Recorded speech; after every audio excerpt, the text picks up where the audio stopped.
Hey everyone, मार्च, अप्रैल, मई ये specially ऐसे 3 महीने हैं जिसमें आपको ऑलमोस्ट सभी स्टूडेंट बहुत ही ज्यादा स्ट्रेस और टेंशन में दिखेंगे।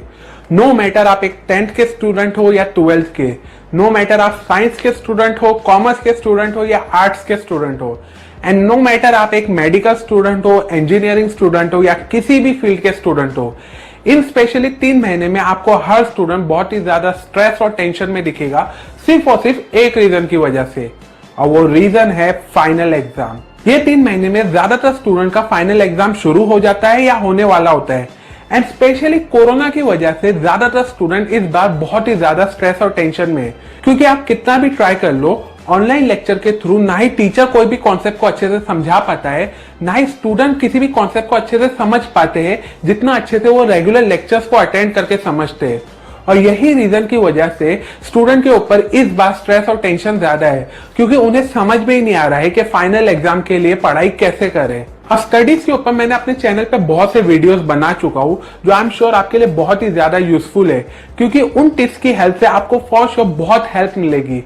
ऊपर निकलते आई बटन पे क्लिक करके आप वो सभी वीडियोस देख सकते हो। अब आज के इस वीडियो में मैं आपके साथ ऐसी कुछ इंपॉर्टेंट स्टडी मेथड शेयर करूंगा जिसे स्पेशली आपको फाइनल एग्जाम के टाइम फॉलो करना चाहिए अगर आप फाइनल एग्जाम में अच्छे मार्क्स स्कोर करना चाहते हो तो। लेकिन वो मेथड बताने से पहले मैं एक बहुत ही इंपॉर्टेंट प्रॉब्लम के बारे में डिस्कस करना चाहता हूँ जो मैं एग्जाम के टाइम फेस करता था, एंड आई एम श्योर आप में से भी बहुत स्टूडेंट होंगे जो सेम प्रॉब्लम को फेस करते होंगे। जब मेरा एग्जाम होता था तो मैं हर एक कॉन्सेप्ट को एकदम अच्छे से पढ़ता रहा, बार बार उसे पढ़ के मेमोराइज करता रहा, प्रीवियस ईयर के सारे क्वेश्चंस पेपर पढ़ डालता था और एक भी क्वेश्चन या लेसन्स को स्किप नहीं करता था। इस तरह से पढ़ाई करने से मुझे हर बार फील होता था कि इस बार मैं एग्जाम में टॉप जरूर मारूंगा, लेकिन जब भी मेरा रिजल्ट आता था तो उसका ऑपोजिट होता था। टॉप तो दूर, मुझे हर एक पेपर में बहुत ही कम मार्क्स मिलते थे। इनफैक्ट कुछ पेपर में मैं तो बस पासिंग मार्क्स से पास होता था।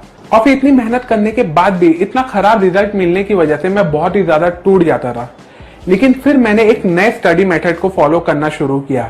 ये स्टडी मेथड मेरे रेगुलर स्टडी मेथड से टोटली डिफरेंट था, एंड ट्रस्ट मी, इस स्टडी मेथड को फॉलो करने से मेरे मार्क्स इंप्रूव होने लगे। इनफैक्ट इसी स्टडी मेथड को फॉलो करने से मैंने अपने एमबीए के फाइनल एग्जाम में पूरे कॉलेज में टॉप मारा था। नाउ आई एम श्योर कि आप में से बहुत से स्टूडेंट सेम डिफिकल्टी को फेस करते होंगे और वो इस मेथड के बारे में जानना चाहते होंगे। इसलिए अगर आप उस मेथड को जानना चाहते हो तो मेरे आज के इस वीडियो को एंड तक जरूर देखो।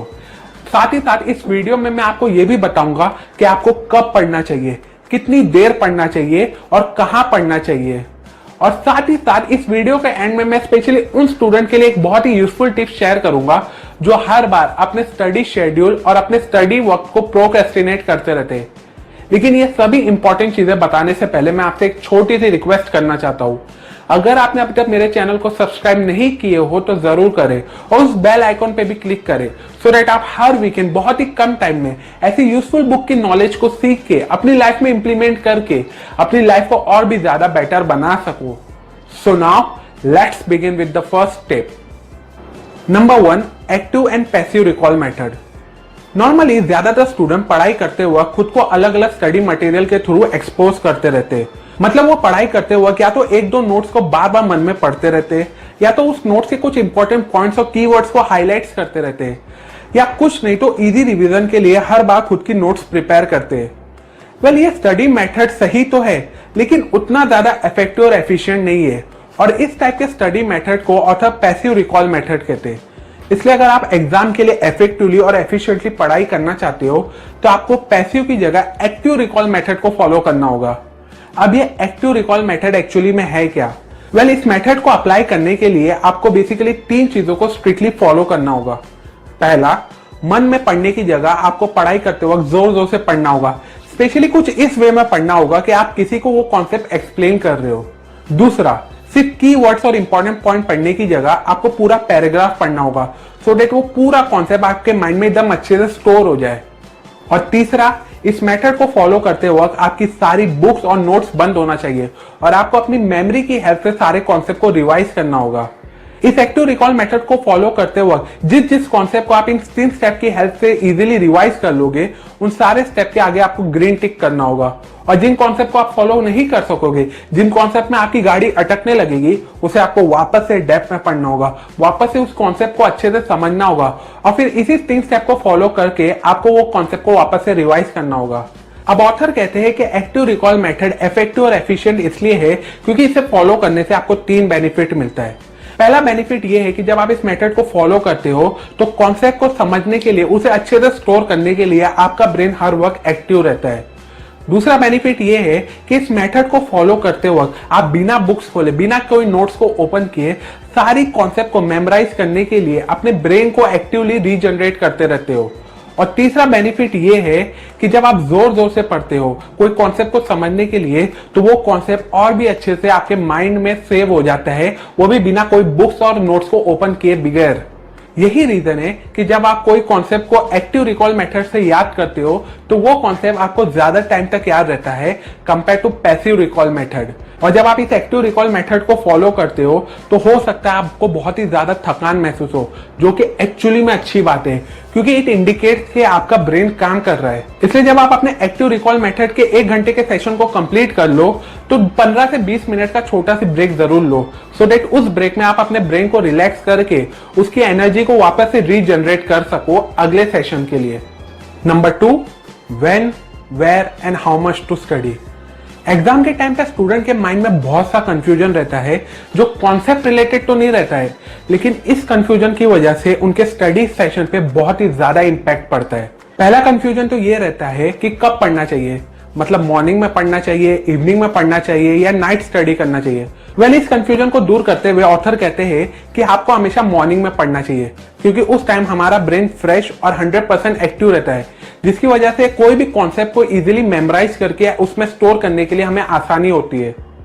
दूसरा कंफ्यूजन ये रहता है कि हमें कहाँ पढ़ना चाहिए, मतलब दोस्तों के साथ रूम में पढ़ना चाहिए, लाइब्रेरी में पढ़ना चाहिए या कॉलेज के बाद कॉलेज कैंपस या क्लासरूम में पढ़ना चाहिए।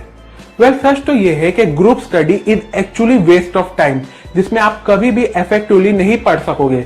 इसलिए अगर आप इफेक्टिवली और एफिशिएंटली पढ़ना चाहते हो तो खुद को ऐसे जगह पे आइसोलेट कर लो जहां आपको कोई भी 1 घंटे के लिए डिस्ट्रैक्ट और डिस्टर्ब ना करे।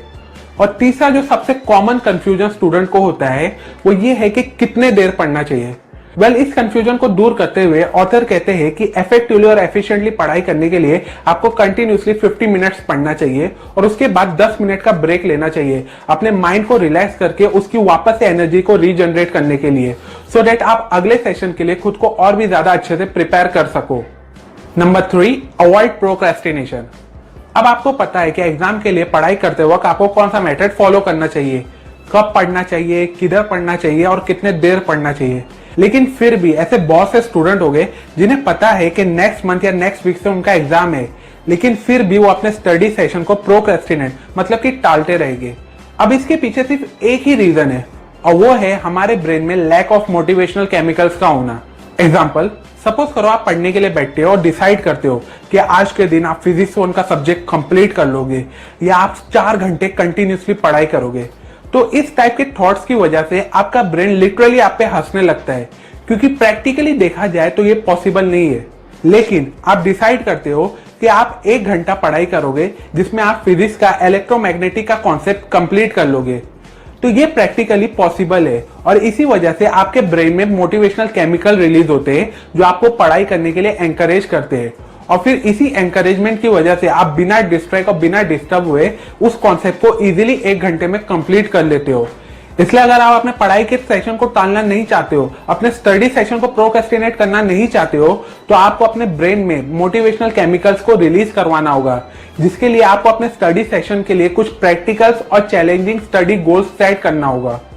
सो टू कंक्लूड, ये अमेजिंग टिप्स मैंने आपको कार्ल न्यूपोर्ट की लिखी हुई एक बहुत ही amazing book how to become a straight A student से बताया हूं।